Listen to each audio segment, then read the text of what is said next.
President Tinubu inaugurates more infrastructure projects in FCT, emphasizes strong institutions to safeguard democratic governance. Our democracy is still evolving, and as it is growing, so too must the institutions that support and protect it. It is our compass to raise infrastructure stock from the current 30 to 35% of GDP to at least 70% by the year 2043. Federal government to fast-track viable private-public partnerships for infrastructural projects.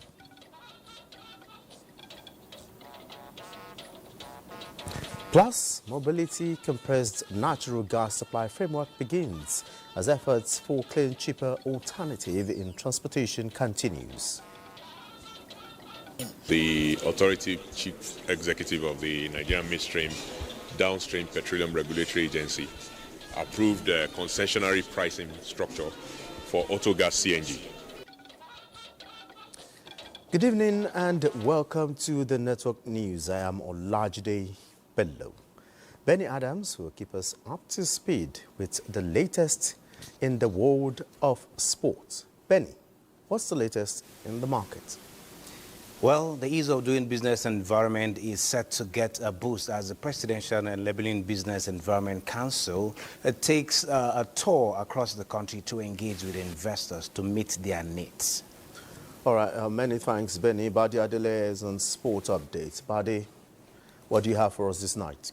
All right, Olajide, all is now set for the Super 8 playoffs of the Nigeria Youth League Cup as more results come in from the FIFA Club World Cup. And of course, we'll be joining the Benue State Governor very soon via Zoom to talk more on the state of the security situation in Benue State. Remember, you can watch these broadcasts live on our website, nta.ng/live, and on our other social media handles displayed on your screen.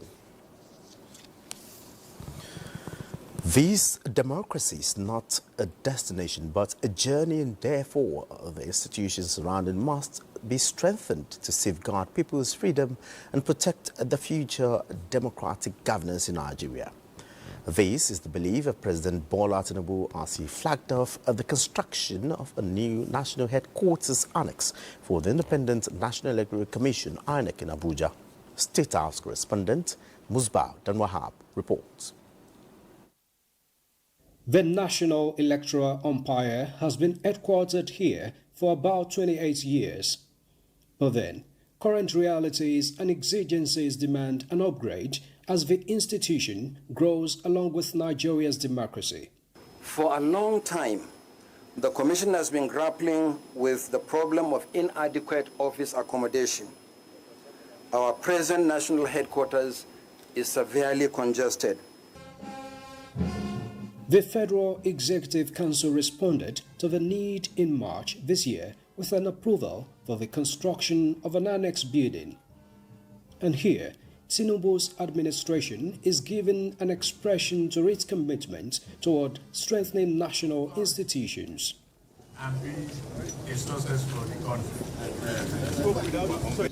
An annex to the Commission's headquarters will take off here on more than 1.5 hectares of land, with offices, accommodation, election monitoring room, media center, library, a 1,000 capacity auditorium, and more when completed.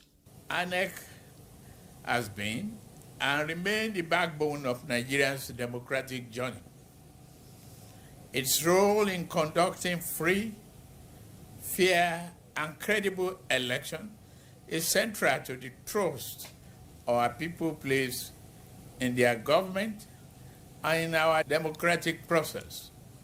For this reason, it is only right that such a pivotal institution is housed in a structure that reflects the dignity, responsibility, and national significance of that institution. President Tinubu says this is a demonstration of his administration's support to INEC's autonomy, capacity, and growth as an institution playing a vital role of protecting the country's democracy. Our democracy is still evolving, and as it is growing, so too must the institution that support and protect it.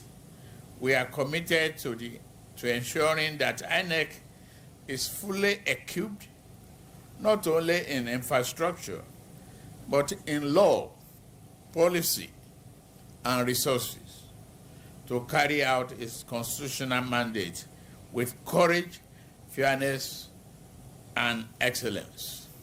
This structure will be given all the time it is required to see that during your first tenure, this project is completed. And it also perfectly aligned with the administration goal to support and provide national institutions with world-class infrastructure that reflects their importance and mandate. The project is scheduled to be completed in 24 months. In Abuja, Musbal, then Wahab, NTA News. And meanwhile, a new chapter has been opened in the public transportation sector of the FCTA with the inauguration of the bus and taxi terminal in Mabushi district. President Bola Tinubu presided over the inauguration of the newly constructed edifice. Onoze Yakubu was there and brought back this report. The Mabushi bus terminal is to serve both inter- and intra-city transportation. In a renewed commitment to addressing security challenge, the FCT administration has rolled out plans to establish similar bus terminals in the satellite communities of Gwagwalada, Kuje, and Buari. That the choice of the places where such terminals are to be constructed are influenced by strategic location, commercial viability, and the need to boost economic growth and inclusive development. This project that we are about to commission is the 5th out of the 17 selected projects completed under the supervision of Mr. Project Barisayon Wiki. And this will definitely serve as a hub of opportunity.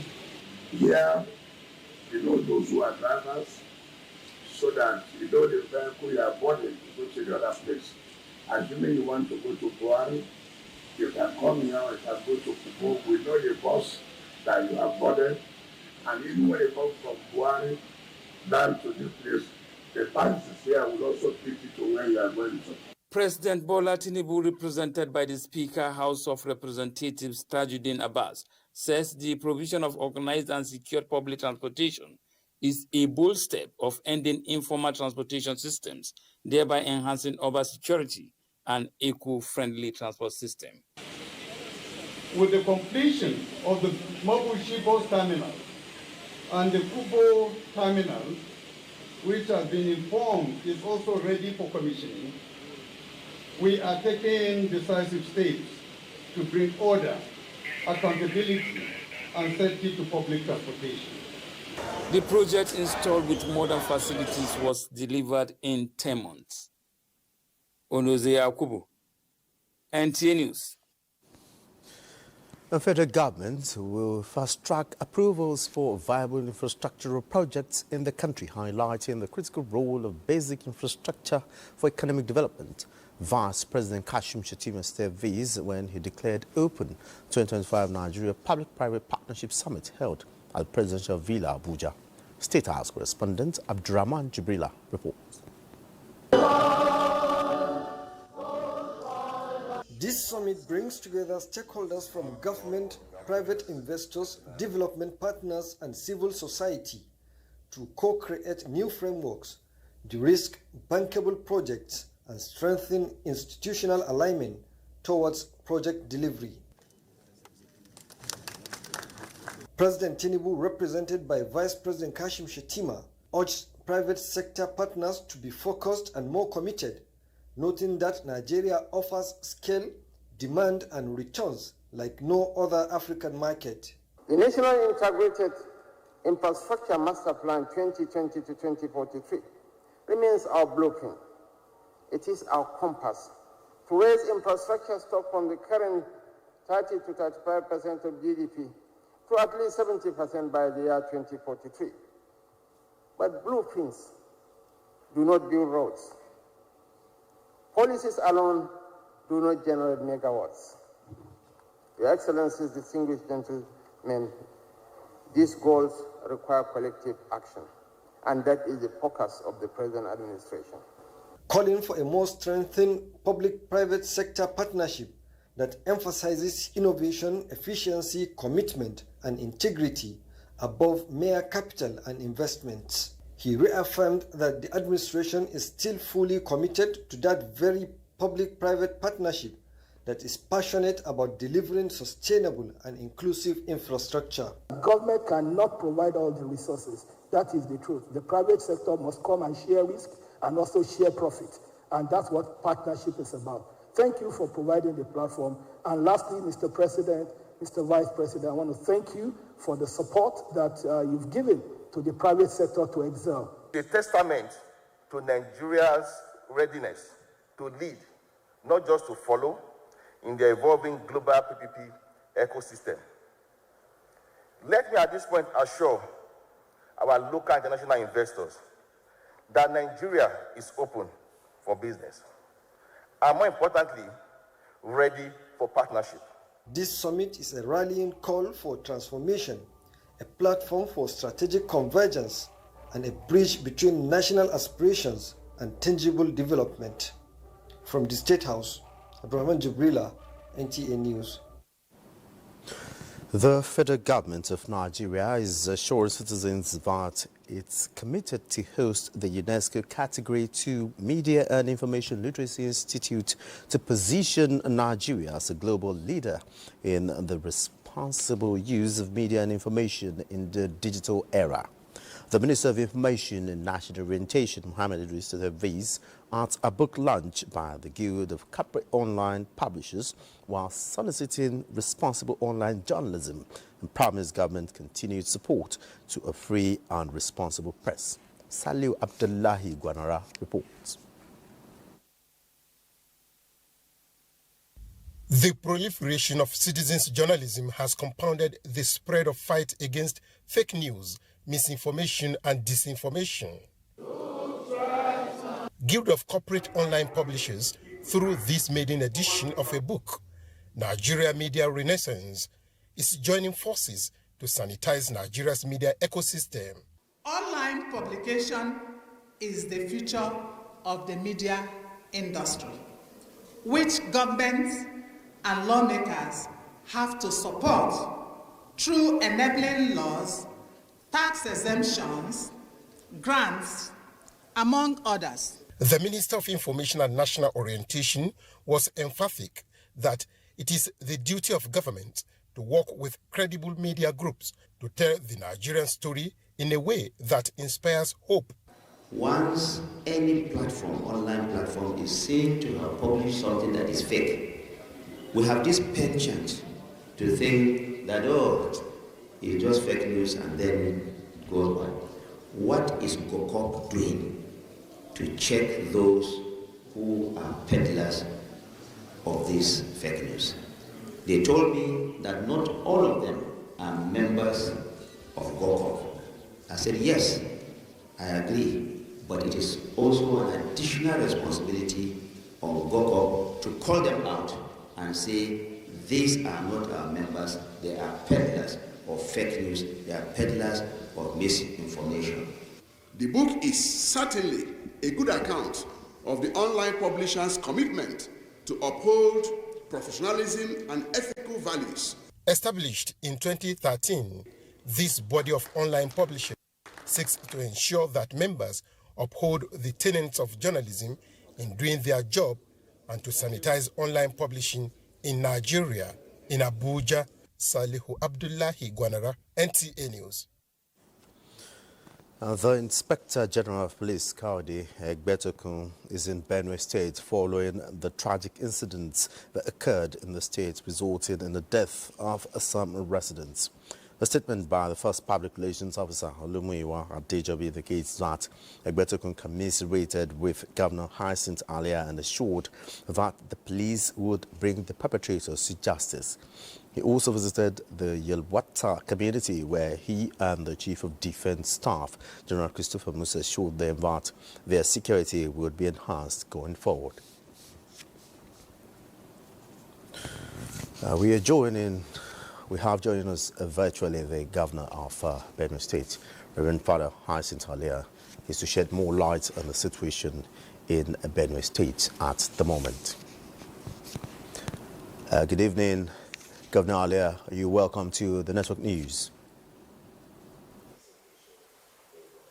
Good evening, sir. Okay, what is the situation presently in Yelewata?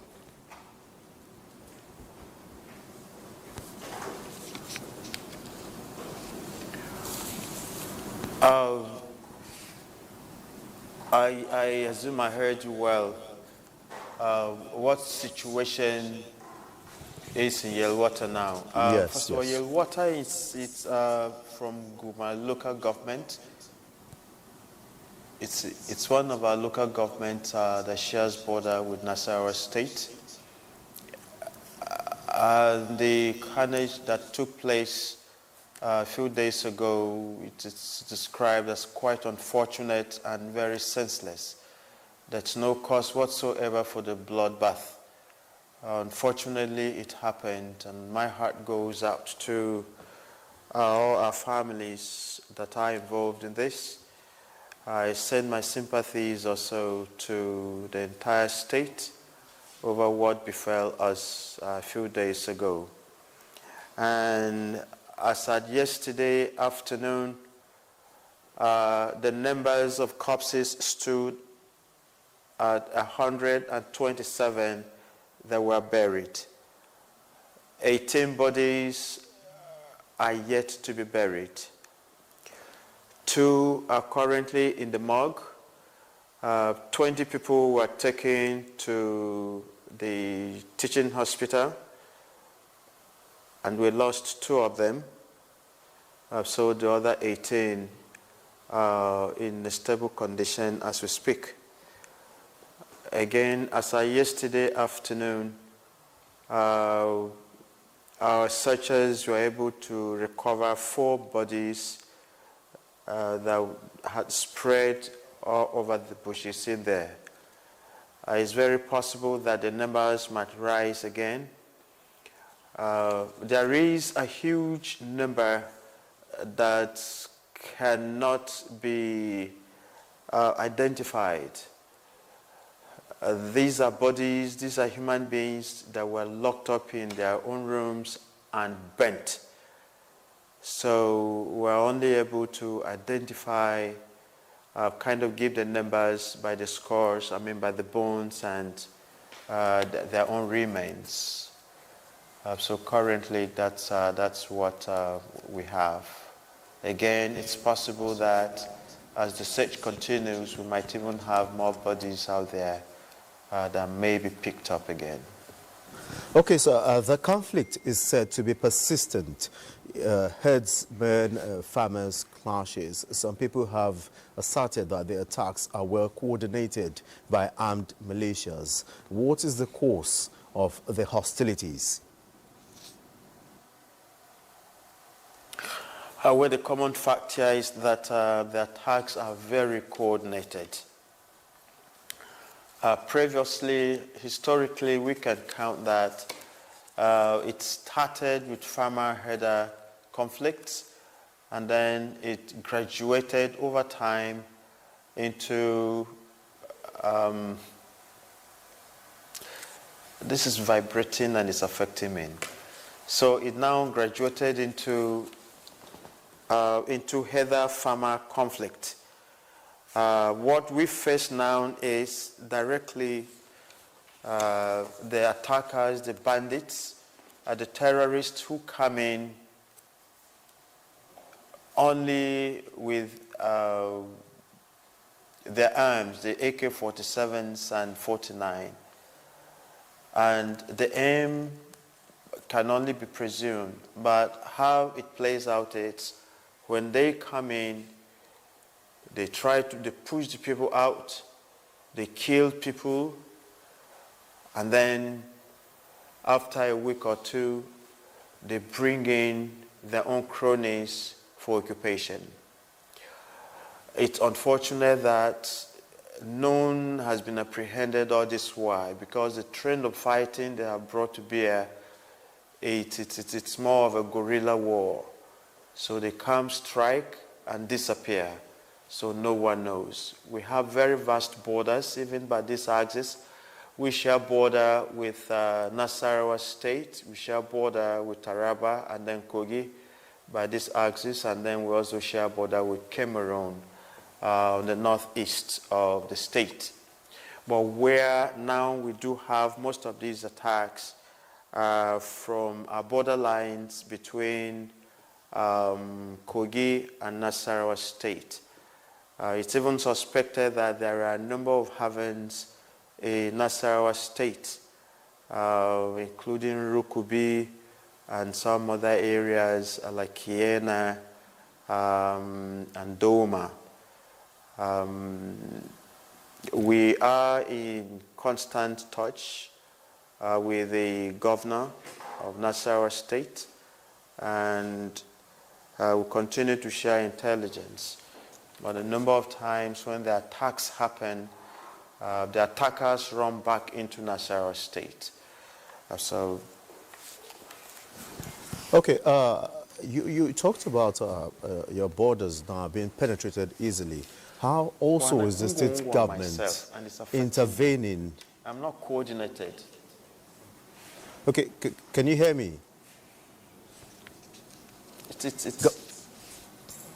It's like I was listening to myself, and it was affecting my coordination in here. So I'm hearing you now.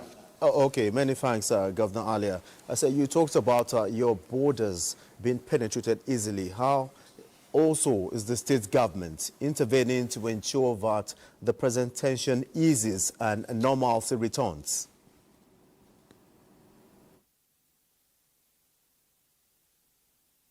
We had put a number of protective elements into place, including the civil protection guards, which we carved out. We also have some joint task force, one that existed before I came in, the Operation Zenda, which was very and remains very helpful. And then we also had to carve out an instant one, again, to support the system, which is the Anyamyo. The joint task force are an embodiment of the police, the military, the civil defense. Again, we also supported our system in this fight by the provision of 100 trucks and then 600 motorbikes. Let me kind of build a little context to this narrative of ours. The conflict and now the terrorism, it spanned for quite a lengthy period of time.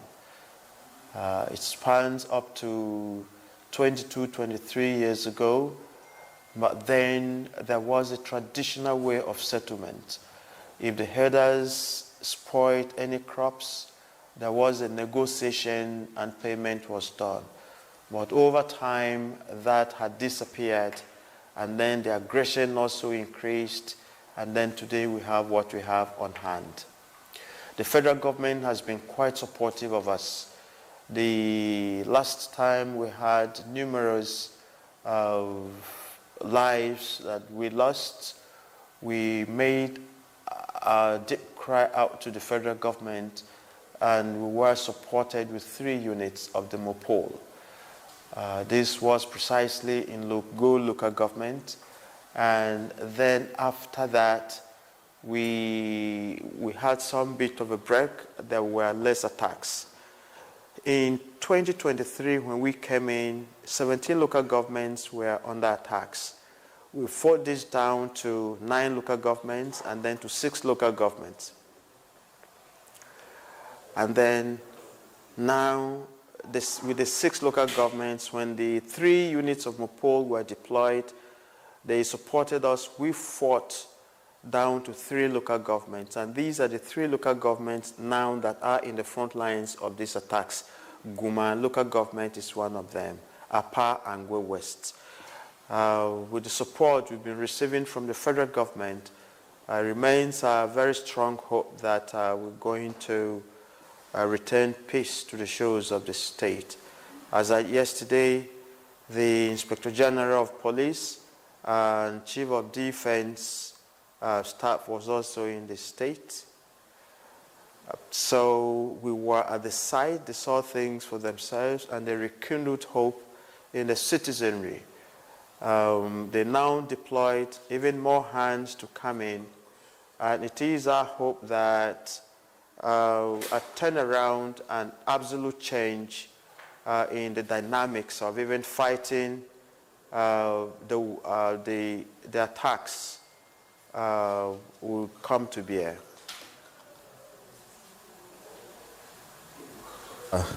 Reverend Father Hyacinth earlier, but just before I let you go, the president is due to come to Benue State tomorrow. What are the preparations like to receive the president when he comes to Benue State? Warmed up to have him in the state.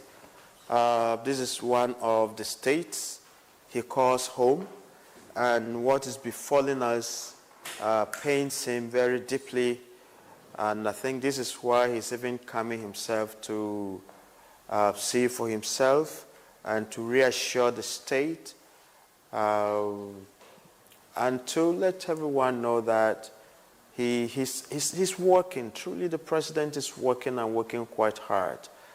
When one horrible incident takes place, it seems as if no one is at work. Let it be for the record that it could have been worse. Truly, it could have been worse based on the intel we have. So he's been very supportive of us, and we are firm belief that his presence here in the state is going to breathe again new hope into all the citizenry. His presence here again is going to tell us how much he's been working, and I've not let anything hidden to our people here in the state, that it is through the instrumentality and support of the president that all the efforts we've put in trimming down the attacks from 17 local governments to 9, and then to 6, and then today to 3 local governments that are in the red hot zone. I strongly believe that his visit is going to bring good consolation to the immediate families of the affected, and then to the local government and to the rest of us, the state. Thanks, Reverend Father Hyacinth earlier, the governor of Benue State, for your input, and we do hope that the president's visit will bring a lasting solution to this situation in Benue. Many thanks for your input. Thank you so very much, sir. The chairman, Nigeria Governors Forum, Governor Abdulrahman Abdulrazak, has extended the forum's condolences to Governor Alia and the people of Benue State over the attack in communities of Yelawata and the Daudun in Guma local government. A statement by the governor on behalf of the forum condemns act, describing it as affront on human dignity. It expresses solidarity with the families, government and people of Benue State. The governor prayed for the repose of the souls of the departed and pledges cooperation, supports and assistance to Benue State and to restore peace. You're watching the Network News. More reports after this break. Thanks for being there. Advancing the status of healthcare service in Borno State is one of the cardinal principles of Governor Zulum's administration, which is also captured in the 10-year strategic initiative and 25-year development framework. Muhammad Goni reports the strides made by the Zulum administration in the health sector in the second year of his second term in office. As part of continued efforts at bringing accessible, affordable and quality healthcare delivery to the teeming populace, the present administration had either constructed new healthcare facilities in local government areas across the 3 senatorial zones or rehabilitated existing ones. Those include the newly constructed 150-bed capacity General Hospital Damboa, eye and dental hospitals in Biu and Mongono. na yi mara godiya sosai saboda na zo operation kudin magani kusan a cikin kashi 3 kusan kashi 2 wannan kusan duk kyauta ne. Na biyu operation ma gashi kyauta ne. Renovation work was also carried out at the general hospitals Ngala, Damasak, Goza, Azare, Bargu and Benishek, as well as complete reconstruction of Uba, Magumeri, Gubio and Mafa general hospitals. The state authorities in the period under review installed solar power with capacities ranging from maximum of 100 kVA to minimum of 25 kVA at 12 hospitals across 3 senatorial zones. Also procured laboratories, theater, X-ray, dialysis, as well as clinical equipment and reagents and consumables to hospitals across the state. Under the current government, led by Professor Babagana Omar Azrin MNI, I think the state specialty hospital has seen tremendous growth and achievement. Now he has taken the bull by the horn. We've started enjoying our consolidated medical strategy scale, which is now at the same level with that of the federal. The state authorities had undertaken renovation work on about 50 primary healthcare centers across towns and villages in the 3 senatorial zones, in addition to establishment of about 6 new ones. The Zulum administration is also establishing School of Nursing in Goza and Mongono. The Borno state government had demonstrated commitment to strengthening healthcare infrastructure and services by allocating 15% of the state's budget to the health sector in 2024 and 2025. This significant investment reflects government's dedication to improving the healthcare and well-being of its citizens. The state authorities had also taken far-reaching steps towards addressing the state's maternal mortality rate.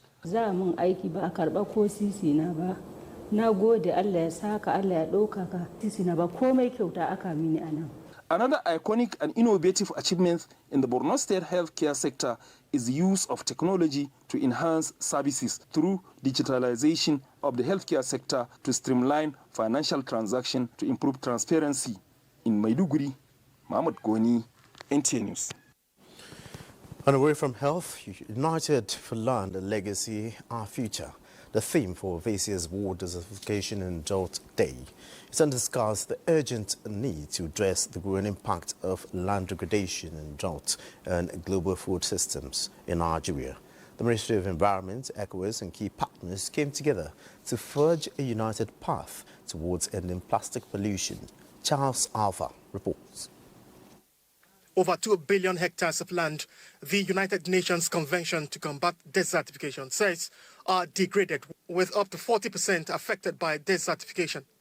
95% of it says, comes from land with about 3 billion mouths to feed by 2030, if more degraded lands are not restored by then.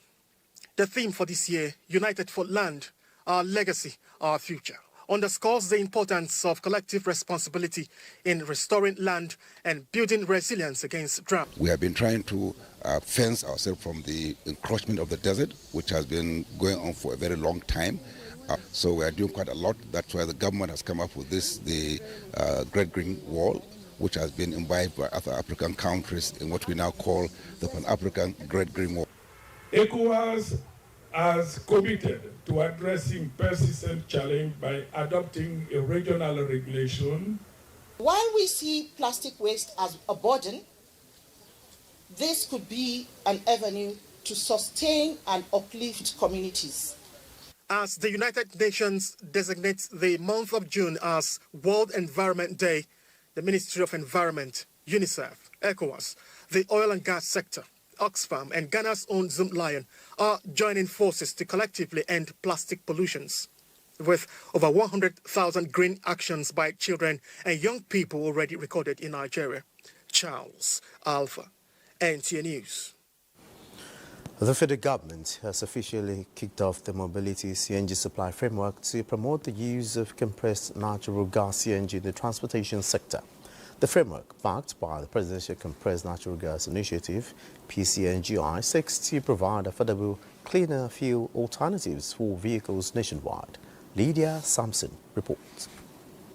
Though the framework started on the 4th of June this month, the official kickoff is bringing together key players to deepen awareness and encourage more players to take advantage of the evolving investment across the CNG mobility value chain. The authority chief executive of the Nigerian midstream Downstream Petroleum Regulatory Agency approved the concessionary pricing structure for auto gas CNG as one of the incentives Mr. President has approved for the auto CNG sector.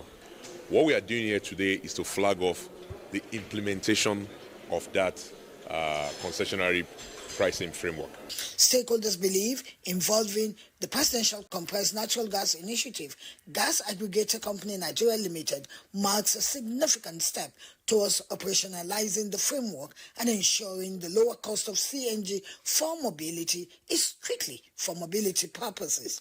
Various presentations centered on the Presidential Compressed Natural Gas Initiative and its progression so far. As I did, I'm sure we have about 250 that have the license to establish.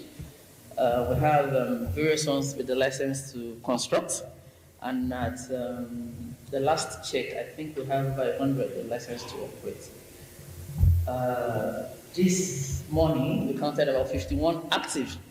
Many of the gathering aligns with President Bola Tinubu's commitment to energy transition, economic growth, and climate change mitigation, positioning Nigeria as a leader in a clean transportation in Africa. In Abuja, Lydia Sampson, NTA News. As part of efforts to boost micro, small and medium enterprises, create jobs and enhance global competitiveness, Nigeria and 8 other member countries of the Developing 8 organization known as D8 have launched a landmark SME center in Abuja. Muplang Dakok reports. We want to see this center grow to promote research, to promote financing of SME, and to promote trade access. This marked more than just the unveiling of a building. It signals a united front by the D8 nations towards a shared economic prosperity. Representatives from Nigeria, Egypt, Bangladesh, and 6 other countries expressed optimism that the new center will help increase volume of trade among member nations from the current $146 billion to $500 billion.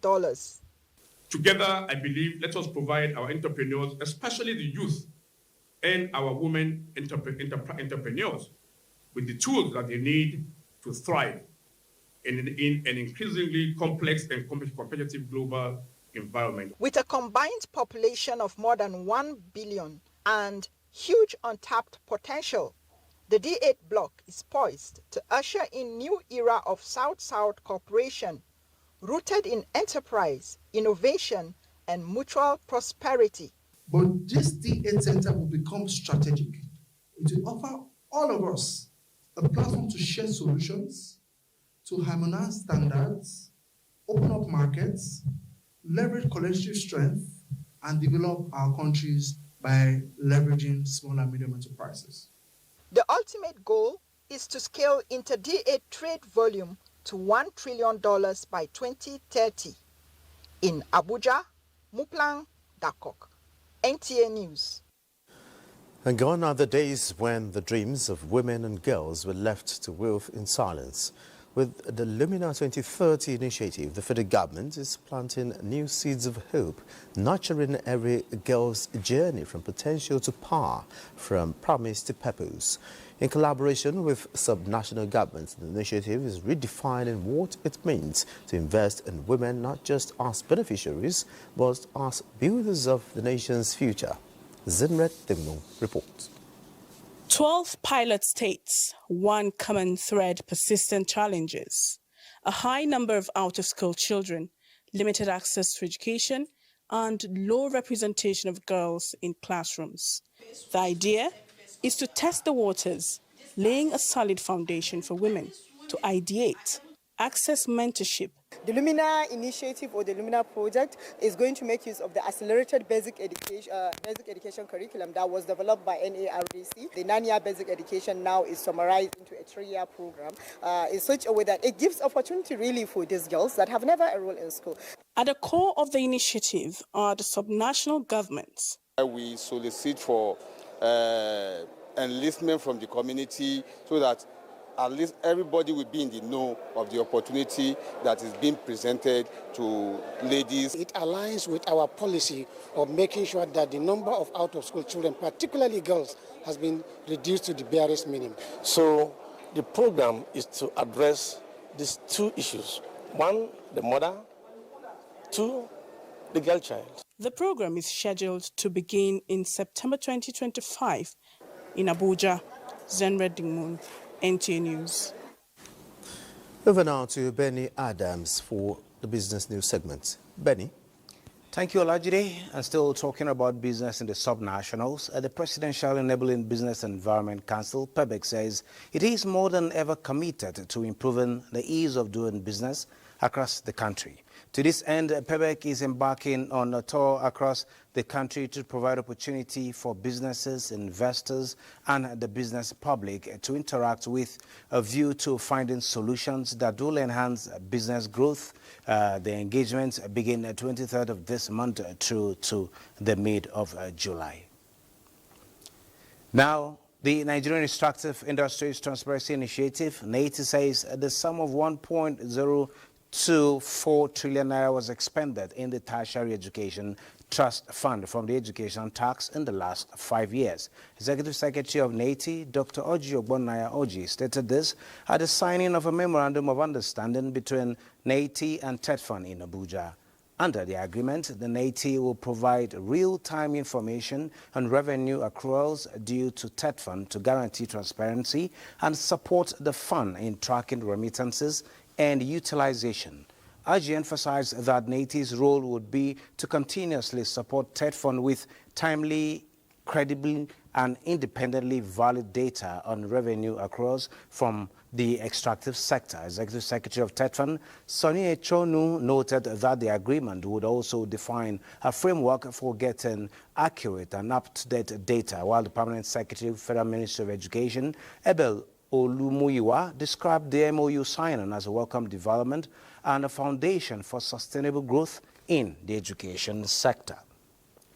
And looking at the markets at this time, at the end of today's trading session on the Nigerian Stock Exchange, we'll see a total of 783.3 million shares in 23,170 deals, corresponding to a market value of 25.666 billion were traded. Today's data shows 9% improvement in volume, 17% improvement in turnover, and 5% improvement in deals. The current market capitalization is 72.5 trillion naira. And on the aggregate, 128 listed equities participated in trading, ending with 29 gainers and 35 losers. And looking at the top losers, Transpower lost 295 naira 70 kobo per share, while Wando on the second spot lost 58 naira 25 kobo, and LLAGs 4 naira 29 kobo. And on the top trades at this time, Zenith Bank came tops, having traded